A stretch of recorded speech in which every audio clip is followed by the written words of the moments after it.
Chairperson, good morning to yourself, greetings to the Commissioners, evidence leaders, everyone in the House. Thank you. Please state your full names for the record. Chairperson, my name is Gareth Mnisi.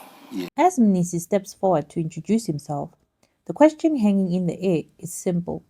Is this the start of his defense or the moment everything begins to unravel? A trusted connection, private messages, and a tender process worth millions. Now, the same relationship is being questioned in the corruption investigation shaking Tshwane's top official. But was it influence or just coincidence? Today, 17 April 2026, Mnisi appears at the Madlanga Commission in Pretoria, a moment that could define his future. So here's what happened. Mnisi took the stand and opened up, not just about tenders, but about his personal life.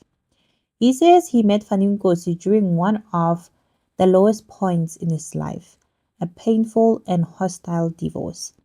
According to Mnisi, Nkosi became more than just an acquaintance. He became someone he could confide in, a listener, a support system, someone he trusted. And that's where things start to get complicated, because that same man is now at the center of a major corruption storm. Sergeant Nkosi, during an extremely difficult and emotional turbulent period in my personal life, Chair, at the time I was going through a deeply painful and hostile divorce, which placed me under immense emotional strain. I found Sergeant Nkosi to be a good listener. I found myself confiding in him increasingly, seeking personal guidance and advice, relying on him for support with respect to the personal challenges that I was facing at the time. Chairperson, I felt that I could trust him and that he would not betray my confidence.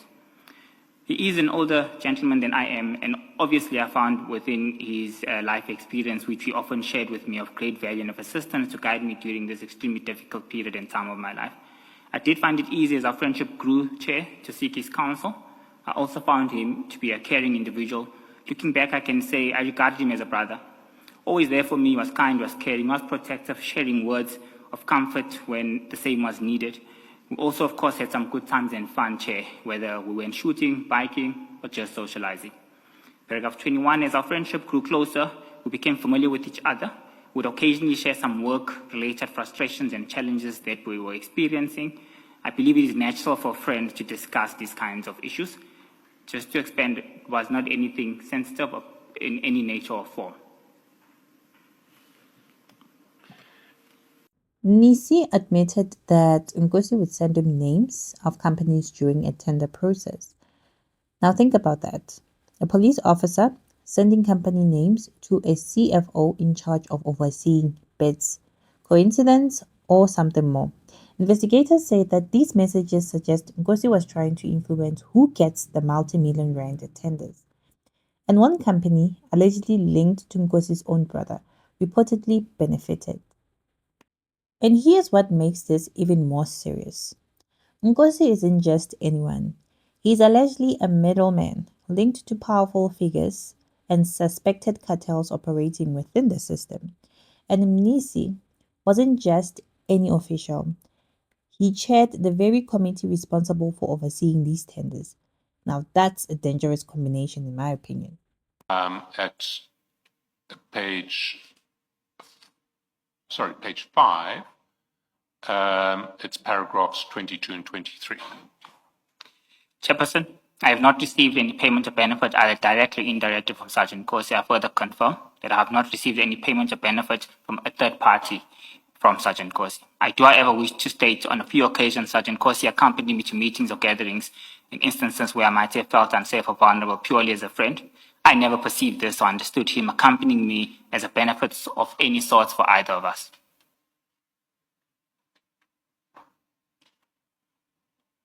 Then in paragraph 2.6, you asked, have you ever met Sergeant Nkosi in the presence of Mr. Mpole Kokela? If so, what was the purpose of such meetings? Did the meetings relate to the business of the City of Tshwane and or the TMPD? And your answer is at top of page 6 from paragraph 24.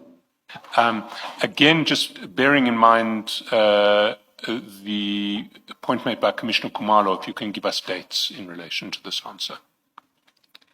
Thank you, Chair. I can confirm I did miss Mr. Mpole Kukela in the presence of Sergeant Nkosi and a gentleman known as Mr. Spio Mashile. At the relevant time, Mr. Lekulela was an official within the City of Tshwane Group Financial Services Department. I cannot, for privacy and confidential reasons, go into the details as to what transpired between the two of us, as it was a workplace-related issue. At the time, or at a point in time, I can confirm I transferred Mr. Mpole Kukela to the Logistics and Auction Division within Group Financial Services. Mr. Kukela was obviously dissatisfied with the transfer and viewed this as a personal attack on himself. The relationship between us became strained, I might say, and caused me, as I normally would, reach out to try and clear the air. I then approached Mr. Spio Mashile to request Sergeant Nkosi, which I had known him as a childhood friend of Mr. Lekukela, to facilitate the discussion between us. At this stage, I was not very close to Sergeant Nkosi, and it is for this reason, Chair, that I had to request Mr. Spio Mashile, the individual who introduced me to him earlier on, to facilitate the discussion. This, Chair, can confirm occurred in the later part of 2023. Sorry, Mr. Mnisi. What makes it easy for me to follow you is the fact that I have a written document in front of me. I don't know whether you are speaking too fast or what, but it's a bit difficult for me to hear you properly. If I did not have this document in front of me, I think I would have difficulties. I don't know how we can address it, perhaps slow down or what, I'm not sure.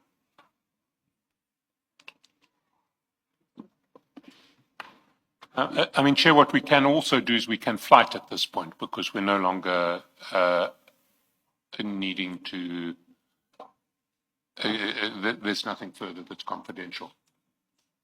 There's a bit of a reverberation in the room, and I think that's what causes, because I'm experiencing the same issue that you experienced, Chairperson. So I think he needs to slow down, but there's quite a bit of a reverberation, and that's what's causing us to sort of not hear properly, I think. Yes, I think there's that too. Yeah.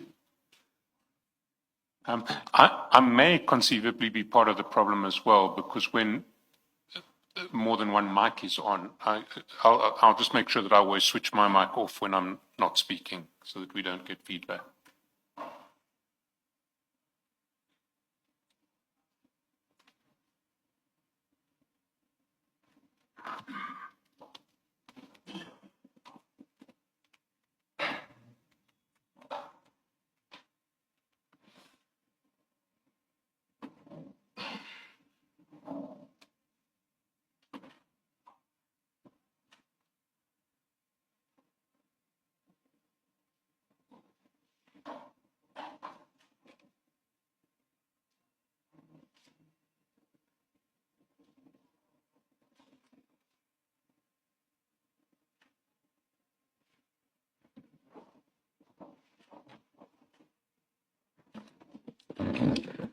Thank you. Thank you, Mr. Shaskalsin. Let's try you slowing down perhaps for now. Maybe the question of reverberation can be attended to during the tea break if it persists when everybody else switches off their microphones. Okay. There's another technical issue that was raised. That too will be attended to during the tea break.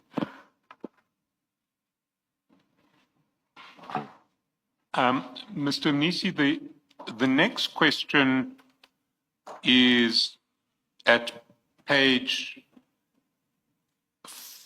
the foot of page 5 of the supplementary bundle. It was 2.7. What was the purpose of your requesting a supplier or service provider's vendor number from Sergeant Nkosi on or about 25 November 2025, as evidenced in your WhatsApp communication of that date? And your answer to that question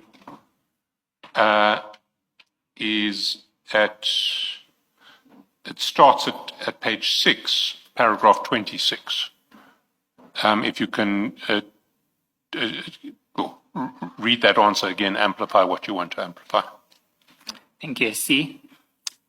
Chairperson, my recollection is that Sergeant Nkosi informed me at some stage, whilst we were socializing, that his brother's company was finding it difficult to navigate within the City of Tshwane's procurement environment. He indicated to me that despite his brother's company being registered as a vendor within the city supplier database system and being allocated a vendor number, for some reason he seldom received communication from a procurement nature, bulletins, requests for quotations from the city as he did in the past. Chairperson, I must also confirm that at this time, the city was in the process of digitizing its supply chain management function through the implementation of SAP Ariba, which caused a lot of issues all around and was subject to many complaints at the time.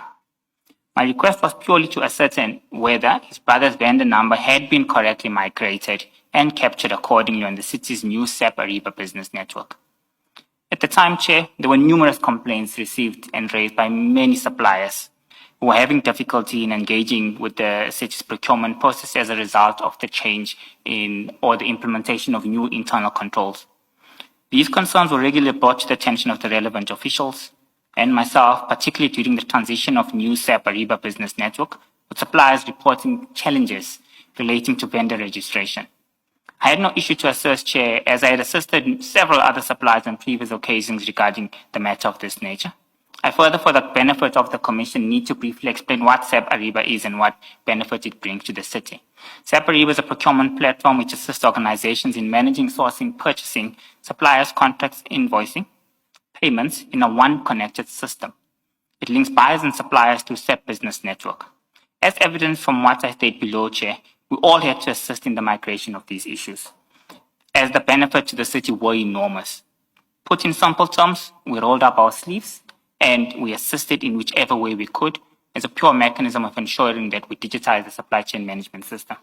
The main benefits of SAP Ariba for the city were the following: better control over company spending, improved procurement compliance and improved workflows, stronger supplier management and risk visibility, faster, more automated source-to-pay processes, improved invoice accuracy and fewer manual errors. Lastly, better spend insights for decision-making and savings opportunities, just to name a few. Chairperson, I attach here to GM2 copies of the supply chain management training for SMME report, as well as Annex to GM3, the minutes of the service delivery war room. I specifically referred to the Commission to paragraph 5 of the minutes wherein the issue of SMM3 and SMME training is recorded. Chair, with your permission, I would like to briefly go through GM2 and GM3. Certainly, the Commission, you're absolutely entitled to do that. But can I just give references, because GM2 is filed, it starts at file 2, page 12. Yes, confirmed. And please proceed, and then when we get to I suppose it will be sequential, so we'll get the reference just by following on GM3. All right, thanks, Essie.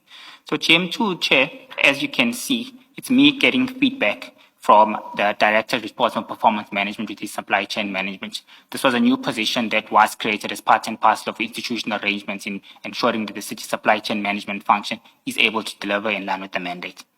Attached here in Chair's feedback I'm receiving on training that has taken place in November 2025 as part of rolling out supplier development. It's also essential to take note that this took place on the 11th of December 2025, and we're arranging additional other information sharing sessions across all 7 regions of the city. The particular example I'm bringing on board is training that took place in Archiville for SMMEs. We also concluded that we would put systems in place to ensure that these trainings are advertised and that they would occur on a regular basis. On page number 13, up until page number 21, these are all the attendance registers of all the individuals who attended this SMME training.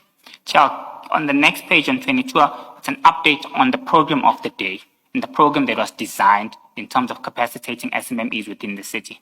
Amongst this, what's key, Chair, is that the city was experiencing supply chain management issues, which was a well-known issue. The city had found itself incurring issues of irregular expenditure of the past, and we had to curb these issues. In terms of us curbing these matters, we had to come up with a system where we implement Ariba. If you look at paragraph 3 of page 22, the training program would commence from 2026 to incorporate SAP Ariba training to empower SMMEs, as they would seamlessly take part in the automated procurement system that the city was implementing. Chairperson, the Ariba implementation was still persisting. The reason I'm bringing this on board is that this is an issue that's still persisting, and the change management process was a difficult one to manage and for suppliers to understand. Inclusive within this training program, Chair, was to ensure that the procurement training fundamentals and SMMEs were capacitated. We needed to ensure that SMMEs knew how to complete administrative compliance requirements.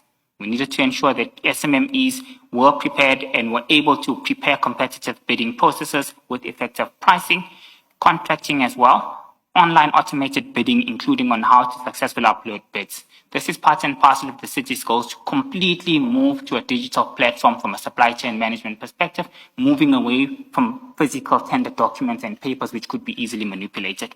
Of course, within this training, Chair, we included matters of increasing competitiveness, enhancing efficiency, reducing barriers to entry. We took note that over a period of time, there were many barriers to entry that many service providers were experiencing, which made it difficult for the city to award based on a competitive pricing. Administrative glitches of a person not ticking a box resulted in disqualification. These were findings that were raised by the agent. This is part and parcel of the processes that you had to put on board to deal with barriers to entry and to ensure that we appoint the cheapest and the most, competitive pricing. We found ourselves in instances where we couldn't do that as a result of all these barriers to entry that the city was experiencing. Of course, Chairperson, this is, of course, is an example of outreachable training that took place in Region 3.